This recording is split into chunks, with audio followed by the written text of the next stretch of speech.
ஒவ்வொரு மாநில மொழிக்கும் மத்திய அரசு முக்கியத்துவம் அளித்து வருவதாக உள்துறை அமைச்சர் அமித் ஷா தெரிவித்துள்ளார். அரக்கோணத்தில் மத்திய தொழில் பாதுகாப்பு படையின் 56ஆம் ஆண்டு விழாவில் பங்கேற்று பேசிய அவர், CISF தேர்வு பிரதமர் மோடி வந்த பிறகுதான் தமிழ் உள்ளிட்ட மாநில மொழிகளில் எழுத நடவடிக்கை எடுக்கப்பட்டதாக குறிப்பிட்டார். மேலும் பொறியியல், மருத்துவ படிப்புகளை தமிழில் கற்பிக்க முதலமைச்சர் ஸ்டாலின் நடவடிக்கை எடுக்க வேண்டும் என்றும் கேட்டுக் கொண்டார். பொறியியல், மருத்துவ படிப்புகளை தமிழில் கற்பிக்க நடவடிக்கை எடுக்க வேண்டும் என்ற அமித் ஷாவின் பேச்சிற்கு அமைச்சர் துரைமுருகன் அவரது பாணியில் பதிலடி கொடுத்துள்ளார்.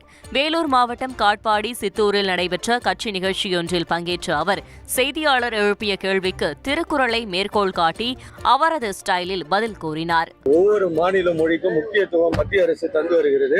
பிரதமர் மோடி தமிழுக்கும் அதன் பாரம்பரியத்துக்கும் முக்கியத்துவம் தருகிறாரு. தமிழ்நாட்டின் வளமான கலாச்சாரம், பாரம்பரியத்தை வெளிப்படுத்தியுள்ளதுன்னு அமித்ஷா இப்போ அரக்கோணத்தில் பேசியிருக்கார். சார், மருத்துவம் மற்றும் பொறியியல் படிப்புகளை தமிழ் மொழியில் வழங்க வேண்டும் சொல்லியிருக்கார். சார், யாருக்கும்